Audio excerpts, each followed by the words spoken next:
Hey y'all, let's get into this episode of Love and Marriage Huntsville, Season 6, Episode 11, titled Bettie Blues. And if you enjoy this review, make sure you like, share, comment, and subscribe. Now let's get into it. So they continue off at the comeback / giveback group meeting, where Kimmy and Maurice are basically saying that they are using their collective idea for this Blaque Expo thing. And of course Marsau says that Maurice is confused a bit, and Maurice says he's not. They're recycling their idea. And Tisha says she doesn't care who idea it is. And Kimmy is like, are y'all serious? And Marsau says the reason they came up with the Blaque Expo is because once they put it under the comeback group, everything seems dysfunctional. And I 100% agree. And I said this in my last video, whenever anyone hears the comeback group name in regards to the Scotts and the Holts, they're going to roll their eyes when they hear that shit because it never went anywhere. And it looks like it's hard to pick this Blaque Expo thing up off the ground too. Kimmy tells Marsau that it's not true about the dysfunction thing, and Marsau is like, man, please.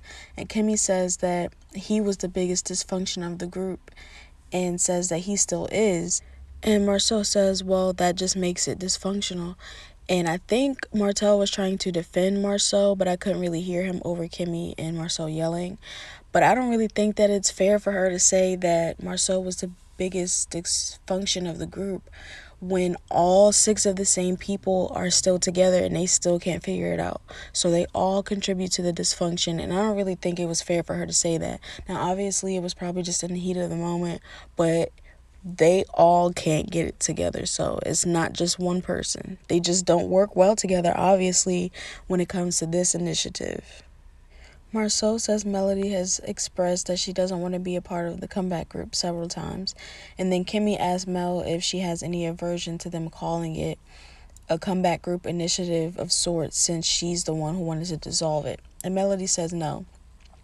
Marsau says he doesn't mind if they all end up wanting to call it a comeback initiative, but he does want everybody to be there.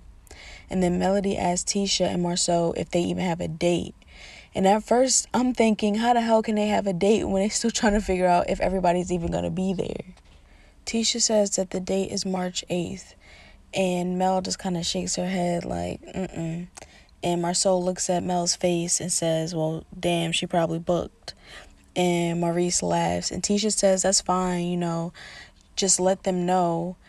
And you could just clearly tell by the energy that shifted between Tisha and Mel from their body language. Like, Tisha was just completely annoyed with this meeting. And Kimmy doesn't seem happy that Mel maybe isn't participating, and asks her, like, is she really gone on that day? And Melody says she actually does think she's going to be opening up for Eric Bellinger. And I was like, hold up now. I thought Melody was just going to come with any excuse, but she said Eric Bellinger, and that's my boo. So I'm going to let this slide just once, Mel. So Maurice has this idea that Mel could do a virtual thing since she won't be in town, and Tisha shuts that idea down so quick. And then Mel tells Tisha that when they first sat down, despite all the good energy and all of that, and as soon as she said that, I'm thinking, here we go. And then she continues to say, Tisha came out like a baby bulldog about not paying people. And I was like, hold on, bitch. Chill with the name calling. It's like, no. But Mel says that, she mentions Maurice's idea about the virtual thing and says that Tisha is just very close-minded. Mel says that she feels Tisha is very close-minded. And I'm like, I don't think it's that she's close-minded. She just don't want to pay your expensive ass. Like, hello? And don't get me wrong, there's nothing wrong with anyone wanting to get paid because this is their time and energy and all of that, I understand.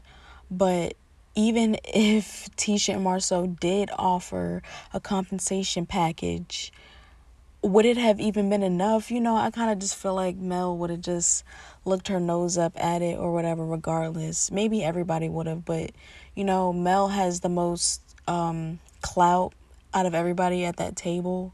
So it just feels like one of them things where she feels she has to get paid for every single thing. And, there's nothing wrong with that opinion. But if they're saying this is a community thing and they made their intentions clear of not paying anyone, then I feel like that's just what that is.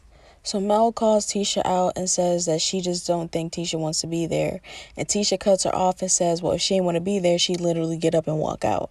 And everybody is talking over each other about how this situation is frustrating. And I'm just like, well, it's frustrating for us to watch too. Y'all been talking about this for 6 seasons now. Maurice is like, this is why we can't come back. Something that someone says every meeting. And of course y'all can't. But in the confessional, Mel says that the vibe and energy and mood in that meeting is some of the reasons as to why she's not really interested in being a part of the Blaque Expo. And says on top of that, being in any kind of business with her ex-husband is another reason why she's not really feeling it. I get that, and I think everybody gets that, and they respect it at this point. But then Maurice says that they just all need to come up with an idea together so it just doesn't seem like they're participating in one group's idea. And Mel asks Maurice if he's saying that unless it's all 6 people, he won't be involved. And Maurice says if they're talking about comeback group stuff, then yes. So Marsau goes around the table pitching back everyone's concerns and the things they would want in order to be a part. So first with Maurice wanting everybody to be in it, Kimmy wanting it to say something about the comeback group, and then if there is a compensation package available that Martell would want it if there was one. And then Marsau asked Mel if she would participate and speak at the event in person. And Melody shakes her head and says she isn't sure. And to be honest, when it comes to her doing stuff with all of them, she feels like she gotta warm up and take baby steps. Marsau asks Melody why she doesn't feel comfortable intermingling, because that's what they're doing right now. And Mel says baby steps. And Marsau says this is the baby step. And Melody says it is, but they're asking her to take a jump, it feels like. And then in a confessional, Marsau tells Tisha he's okay with losing Mel. And Tisha says that's not going to work because if they lose her, then they won't have Maurice. And it's everybody or nobody.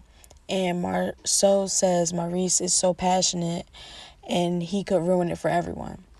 And as everyone is getting up to leave, Martell asks Tisha if she's going to email them about everything. And Tisha responds tiredly that she doesn't even know what the email is going to say and that she going to have to pray about it. And that's the end of the scene.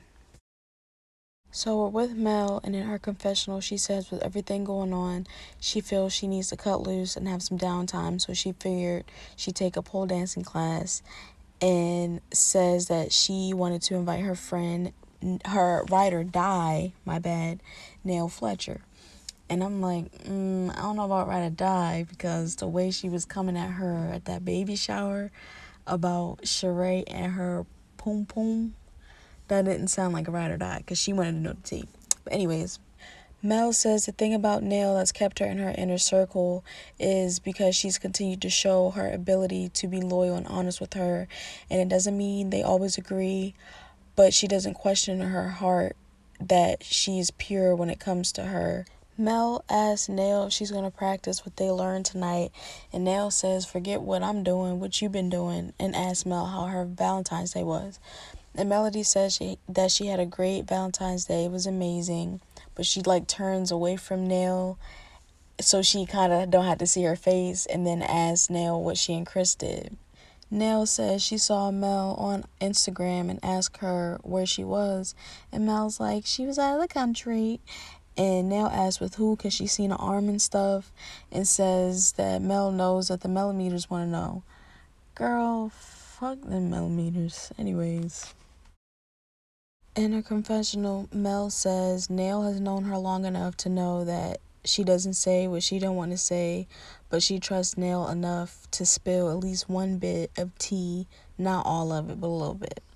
And Mel says that the arm was in the back of the car on the way to the resort. And Nail said that he had an arm out, he must be special. And Mel says he actually is. And says before she was anything with him. She used to post certain things on her Instagram, and she didn't realize how important protection and things like that was important to her, and she didn't realize that she didn't have it, prior to leaving her marriage, that she wasn't really protected by Martell. In a confessional, Mel says your husband or partner is supposed to be the person you can trust the most, and when she found out she was literally sleeping with the enemy, it was a huge stab in the chest for her, and it took her a while to heal from that and move past it, but fortunately she's in a situation where she doesn't have that issue now. Mel tells Nail that everything she had on her list, this dude hits everything and more, and it blows her away sometimes. She finds herself in tears, and she can't believe it because she didn't think it would happen so quickly. Nail asks Mel if she thinks that this is her prince, and Mel says yes, and I was genuinely shocked to hear Mel confess that because she don't tell nobody nothing. But then Nail asks Mel if they are going to be able to meet him, and Mel says maybe, but not right now. And then Nail says, they don't even know his name. Are they going to get it? And Mel says no, people probably won't know about him until she announces that she's married, and kind of does a little dry laugh. Nail says, well, she's happy for Mel, and Mel says she's just trying to stay away from any negativity, and if the vibe isn't right, she's going to stay away. But then she gets into the whole Blaque Expo thing and says that they wanted the original 6 of the comeback group to be a part, but she told them is she doesn't mind sharing input and all that stuff, but a lot has happened, and there hasn't been a great track record when it comes to all 6 of them. In a confessional, Mel says with the Scotts and Martell, it's a lot of bad blood over the years, and she isn't interested in going into business with the comeback group, but she doesn't mind giving suggestions or ideas when she's available to. And then basically compares herself to Beyonce and says, well, she left Destiny's Child and she understands, what that means and why she wanted to be solo, so she's solo too. Girl, bye. So this whole scene with Tisha and Marsau is about them finding another apartment to stay at while their other house is getting renovated and all that stuff. And basically Marsau is trying to get out of being at the house with the rest of the family, that him and MJ stay at one place and finish renovating everything while Tisha and the girls stay somewhere else. And Tisha wasn't having that shit, not even the slightest bit at all. In a confessional, Tisha says Scott Manor is going to take a lot longer than expected, and they just needed to make their current home a little more comfortable. So while Marsau and his team are working on the renovation, she and the family will stay at the apartment. And Marsau says it's getting a little tough right now, and they thought it would be a lot quicker, but apparently it's been a lot longer. Tisha says cut the cap, he is staying at the apartment with them. They're one family, they got to stay together.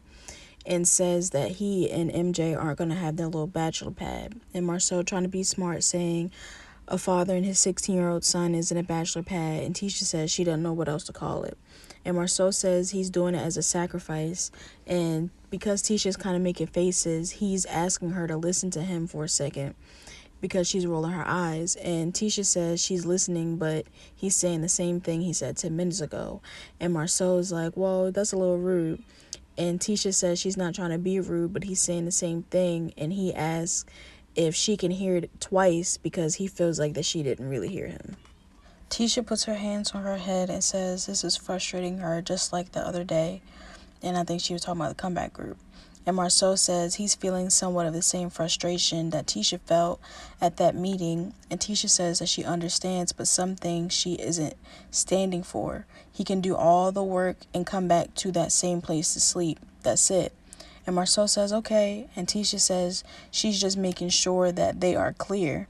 And Tisha has been putting her foot down, and she not for no shit. And I'm here for it, because Marsau has been making her look like a little ragged doll for these last 6 seasons, and now she not playing. I think at that last reunion, Tisha shook everybody with them fucking puppets. So I feel like nobody's really trying her this season, and I'm here for it. I'm genuinely surprised Marsau didn't have any rebuttals, because he likes to have a last word. But in the confessional, Tisha says Marsau got her all the way messed up. This is not going to happen. Their family is going to be under one roof, period. And Marsau tells Tisha he's willing to compromise and see if he can negotiate with some people to see if they can get it done. But the labor cost is going to come from both of their allowances. And Tisha says, okay. And Marsau says, if she wants him there, she's going to pay for it. Tisha says that Marsau, is going to pay for it. Marsau says that they both do. And then he says that they'll both give up something for this right here, their relationship. And Tisha rolls her eyes. Because, boy, what the fuck are you talking about? Just go get the shit done and come back to the house. That's all you got to do. Stop running your mouth. So Courtney is meeting up with Marsau. And I was surprised to see Courtney in a scene without Stormi. I'm like, okay, they're really trying to get this family, to get some views or whatever. But he's meeting up with Marsau in the middle of some construction spot that Marsau is helping to build, that plaza that he and Tisha own. And Marsau says that it's going to be a barbershop. And then in the confessional, he says when they originally started, they had a few spaces at the Upton Plaza that they were renovating, and now they only have one space left to rent. And they're still in contact with the slutty vegan people, but he says he loves how all of this is coming together, not just for his family, but for the betterment of the community. And for them to only have one spot left to rent in just a few years of them renovating that is good. They taking forever with this comeback group / Blaque Expo thing. They taking forever when it comes to the Scott Manor, but that court, yeah, they doing a great job. Marsau asks Courtney if everything is cool with he and Stormi, and Courtney says yeah, and that he doesn't talk about a lot of business stuff with people, but asks Marsau what's it like working with family like Jalen. And Marsau says that it depends on the character and it's the trust for him. And if he can trust you, he can trust your effort, and then he's good. Courtney says that they just got rid of Stormi's cousin, and Marsau makes a face like yikes and said, well, what happened? And Courtney says that he just doesn't see the man doing any work, and he's coming into work late and when he wants to, and says that he comes in the door and he sees the dude on his phone. And Marsau asks if they had a meeting to let him go, and Courtney says yes. And Marsau asks how did Junior take it, and Courtney says Junior feels like he didn't do nothing wrong. And Marsau asks, well, how does Stormi feel about it? Courtney says Stormi's been sad because they're real close and that's her first cousin. And Marsau asks if Stormi was on board with the firing, and Courtney says yes, and that Junior is kind of like his brother. And then Marsau says that he had to fire Reese before and other siblings. And Courtney was like, for real? And he asked, why he had to fire Maurice, because he seems like he a hard worker on the basketball court. Boy, bye, that's basketball. That's not life. Marsau says Maurice is a hard worker, but he was stressing because he was planning for his first marriage. And his stressing caused Marsau to stress. Oh, and he was like, nah, that's your stuff. Nobody told you to get married at 23. And in the confessional, Marsau says firing Maurice was tough, but it was like he had to draw a line when it comes to his livelihood and his business, and working with family can be a challenge. And that's why he doesn't really envy Stormi and Courtney in this position, because they're up against some challenges. Marsau tells Courtney that with family and friends, you have to separate the business, but it's tough. And then ask him how the relationship is now with Junior. And Courtney says he doesn't know, they haven't heard from him. And Marsau's like, damn. But Courtney says, they used to talk every day and now not at all, but he's going to fix it and they're going to see. In a confessional, Tisha says the last meeting didn't go well, so she wanted to meet with Mel to figure out what the real issue is. And she doesn't think it's about money, and she says it's something deeper going on with Mel, that Tisha feels Mel just doesn't want to be a part of it, and the Blaque Expo, and she's making up excuses. Tisha says that she's okay if Mel doesn't want to be a part of it, but she doesn't like when you make up excuses. They exchange pleasantries and ask about each other's kids, and Tisha asks Mel how does she feel about the 1 week on, 1 week off. And Mel says they've been doing it so long. It was hard at first, but it is what it is. Mel says she's not going to go into full detail with Tisha about her custody situation, because truth be told, if you haven't been in this situation, most people won't understand. But she does have an ongoing custody battle going on, so it would take too much energy to try and explain. Tisha tells Mel she wanted to talk to her because of their meeting, and she thanks Mel for showing up, but she feels like Mel wasn't really there. and that she was quieter. And Mel was like, really? And Tisha says that she thought they would get more from Mel, you know, like the leader Mel that they used to. And Melody says that she feels like the last time they met with each other, they hadn't gone through as much as they have up to date. So, you know, they were probably all on much better terms. And even a lot has happened in 2023, Melody says. So she's not going to show up like the Mel that showed up the last 3 years. And, or no, 3 years ago. And says that she can and won't just jump into whatever it is. You know, she has to go at her own pace and not do anything, even if it's for the community. And says even just months ago they weren't on the same page, and that was a lot. And then they show a clip from the reunion of Tisha telling Mel she has a dark soul. Look, Tisha ate everybody up, whatever you, and I loved it. Mel says even being around Martell, she's not really trying to do that for real. Tisha says that she respects that because everybody's moving at their own pace, and she feels like they both are stepping out of their comfort zone. Because a couple months ago, they would have never thought that they would be there right now as they are. And Mel says, right. Tisha says she understands Mel's position and where she's coming from wholeheartedly, and tells Mel that she knows the event will be great, and it would be even greater if she was a part of it along with the other 5 people, but they aren't forcing anything, and let it be. And Mel says that she appreciates it.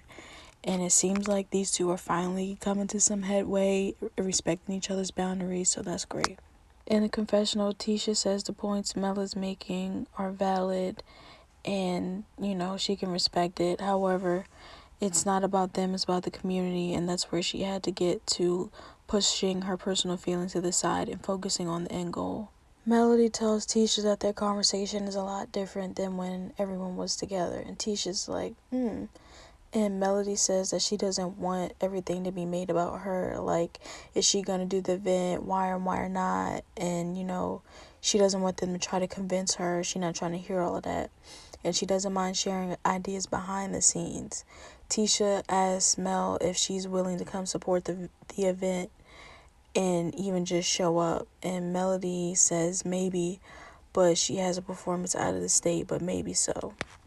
Tisha says March 8th better not roll around and somebody send her a picture of Mel booed up somewhere, because she gonna be like, this heifer. And I was like, uh-oh. I laughed because she funny. But Mel says, you know, she's not gonna be on vacation booed up. She says she really has something to do out of the state. And Tisha tells Mel she needs to know if she's available to come to the event with them, and just let everybody know that she won't be a part of it. And I'm just like, girl, please just stop pressing this lady. She don't want to go. And Melody's shaking her head like, nah, and she just continues to crunch on her little salad, because you know she will not respond if she don't want to. Tisha's looking at Mel and asked her if she heard her, and Mel was like, because her mouth was full and shit. And Tisha laughs, and she says she's not sure how she's going to break it to Maurice, because, you know, it won't be the same if it's not the 6 of them behind it for him. And Mel tells Tisha that she's going to send her a video from Maurice, and says she's going to give Tisha her number and puts it in Tisha's phone. And I honestly wonder which number, because you know Melody don't give out her digits lightly to anyone, especially not the Scots. But in the confessional, Tisha says overall she thinks the meeting with Mel went great, and that they have a mutual respect, and it seems right now that they are going to just keep it moving and see what the future holds. So Stormi's sitting down with her mom, and she got a bundle of sage in her hand, and she says she's going to use it to clear any negative energy and focus on a positive conversation. When I seen her burning that sage, I was just like, yeah, that's not going to go the way you hoping. Miss Betty tells Stormi she already gave her the rundown from the jump that Junior shouldn't have been hired, and that friends and family don't mix with business. And Stormi says, let's just have a conversation with good energy, and she already going left. And in the confessional, Stormi says making the decision to part ways with Junior with Canvas Beauty was one of the hardest things that she's ever done, and they grew up so close to the point that they were basically brother and sister. And somehow when her mom ended up already telling her Aunt Lisa about what happened with Junior, and Lisa is Junior's mom. And so there's just so much history and baggage and emotional turmoil, Stormi says, with her mom and her aunt.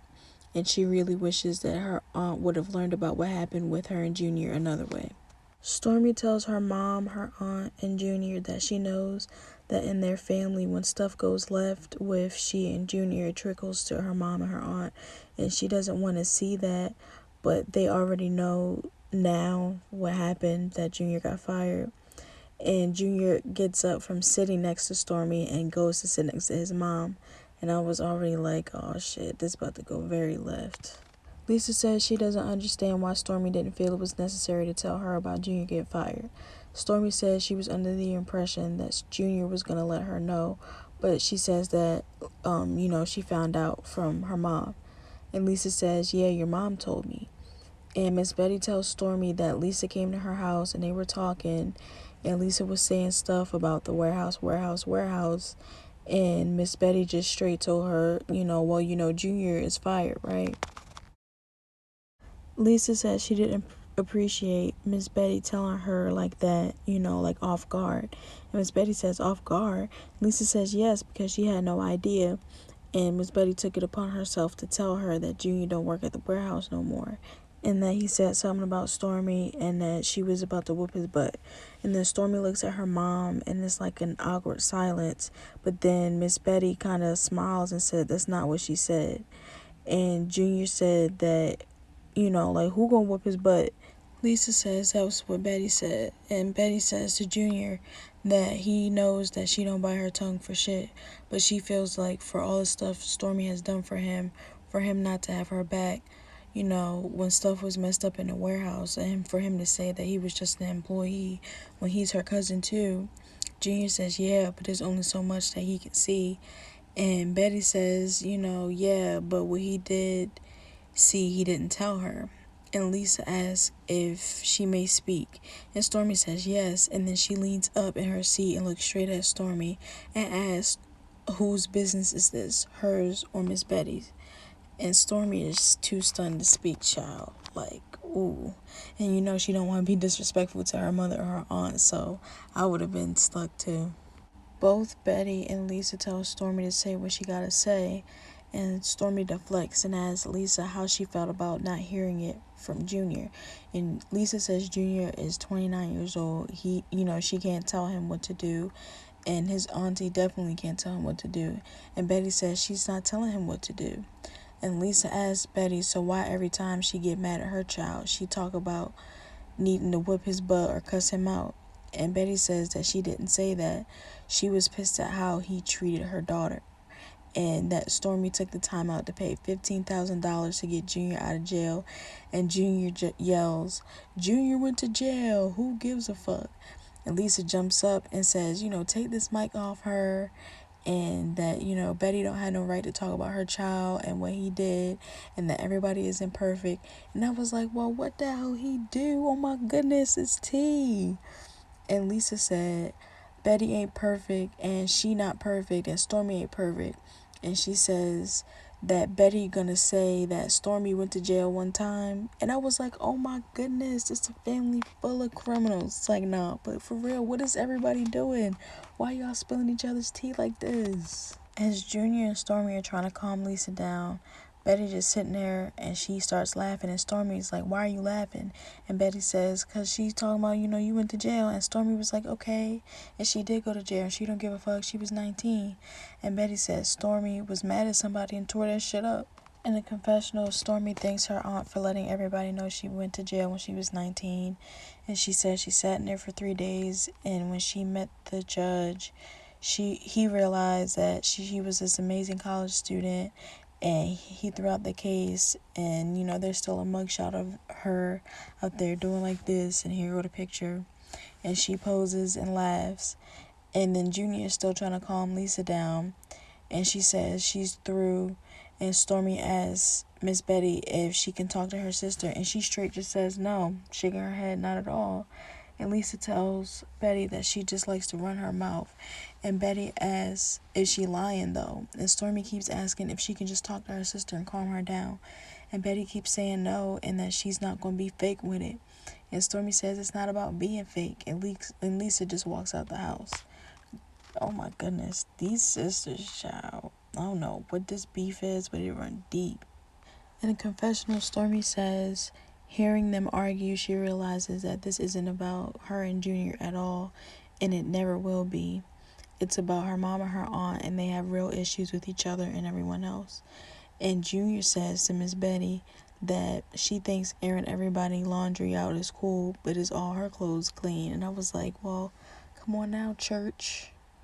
You better preach, Reverend Junior.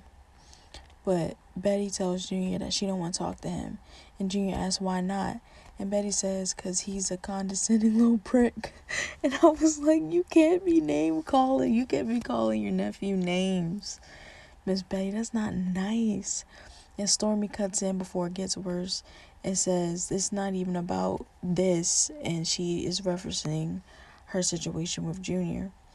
And she asks, like, what is it really about then? And Stormi says she feels like Betty needs to go talk to Lisa. Betty tells Stormi that blood don't have to be thicker than water and that sometimes you can cut blood off. And Stormi gets up and she says she's going to go talk to her aunt. Lisa is crying hard, telling Stormi that her mother is evil over and over and over again. And Courtney comes to check on them, but Lisa says she's done, and Stormi tells her that she needs to be in there. And Lisa says no, she doesn't. And Stormi says she does because she's in there with Junior.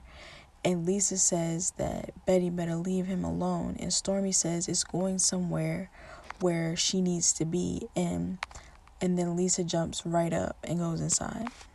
Back to Junior and Miss Betty, and she's continuing to call him a condescending prick, and Junior tells her to explain it, and she says that she doesn't have to. And Junior asks why not, and says that she's going to be calling him names but can't explain it. And Betty says that he better get his ass away from her. And I'm just like, why is she so mad at him? And Lisa runs up and telling Betty that she better leave her child alone repeatedly. And Betty responds and says, make her. And she says that he is grown. And Courtney is trying to calm shit down. And Lisa says that she hopes Betty wins an Academy Award. Like, oh my goodness. They cannot stand each other. I think Betty is being extra though. Like, she going a little too hard. And it's not that deep. She going too hard. Lisa tells Betty she's willing to sell her family out, and Betty tells Lisa that she started the shit and gestures towards Junior.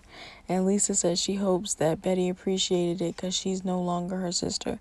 And Stormi yells out, wait, and that's not what she wants, and asks why can't they have a fucking conversation and that they need to get along. And Lisa says that they can't though, and Stormi says they making this shit hard for her and Junior. They make it so hard for her and Junior. And Betty says Lisa don't want her shit to stink. And Lisa tells Stormi, you can't talk to the devil, and gestures towards Miss Betty. And Stormi asks why they acting like this. And Miss Betty straight says, fuck her. And I'm trying not to laugh because it's not funny. But why is she so mad at her? Like, look at her face. Why is she so mad at her sister? Like, oh my goodness. Stormi tells Miss Betty that she can't have no housewarming or nothing without it being like this, and she walks outside to find her aunt. And in the confessional, Stormi says she loves her mom and her aunt, and she really wants to see them come back together, and really feels like their relationship began to deteriorate when her grandfather got sick, and it became which sibling was going to step up and take care of him and the family. And Stormi says her mom took on the bulk of that role, and she began to see a shift in everybody's dynamic after that, and says that they were like, thick as thieves when she and Junior were growing up, and she really wants to see that change. Lisa tells Stormi that she feels completely blindsided because she trusted her and she knows how she feels about her. And Stormi says that she can't control what comes out of her mom's mouth, and whether she talks to Miss Betty eventually or now. And Lisa cuts her off and says she's never talking to Betty ever again. And Stormi tells Lisa that this is hard on her and Junior, and that they didn't grow up with, and that she didn't grow up with no siblings, and that Lisa is like her second mom. And Lisa says she knows, and Stormi begins to break down and says that when they start arguing and stuff, it makes it hard because she already doesn't have that many people. And Lisa says she realizes that. So why does she think that she's been there all this time? She says she does it for Stormi. And Stormi says, but what she asked of her and her mom is to talk, and they never talk.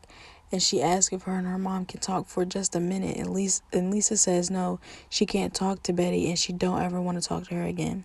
Stormi says it bothers her so bad, and she feels like she can do everything but make her family whole. And Lisa tells Stormi that she knows from seeing them, she's always tried to keep the peace, and that Miss Betty says, she's never wrong. And she thinks that, by getting loud and ghetto makes her right. And they ask her to forgive Betty over and over and over again.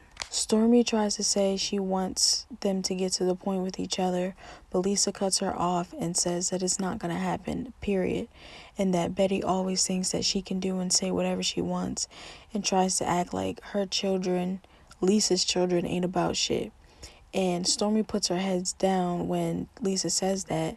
And I think it's because she agrees, because her mom tells her certain things that she's not going to say out loud to Lisa. But Lisa says, you don't play with her kids no matter what. And Junior was wrong for what he did, and he did his time, and we all accepted it. But it is what it is, and there's no coming back from this, she says. Stormi just keeps begging her aunt if she could just please talk to her mom. And Lisa tells Stormi to look at her and says if she got to talk to Betty, Stormi's probably going to have to bail both of them out of jail. And then they show Betty coming down the steps on the way over to Lisa and Stormi.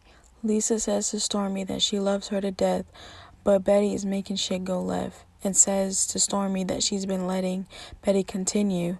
And Stormi says that she can't stop her mom, but Lisa says that she can stop Betty from talking about her and hers. And she says that if she can't be a part of her, Courtney, and Chess's life, then she's sorry. And Stormi, kind of breaks down and is like, she's not trying to hear that shit. And Lisa says that she loves her, but she needs her to take accountability. And then Miss Betty is just standing there, nostrils flared, looking pissed at her sister and her daughter. And that is the end of this episode, child. Y'all, I really thought I was going to enjoy Miss Betty because she was going to call Mel out at the tea party and put her in her place and stuff. But I don't know. This stuff with her sister is a bit much. There's a bunch of sides to every story, but this is just some deep-rooted family stuff that it's just a mess. But if you enjoyed this reaction and review, make sure you like, share, comment, and subscribe, and I'm going to see you on the next one.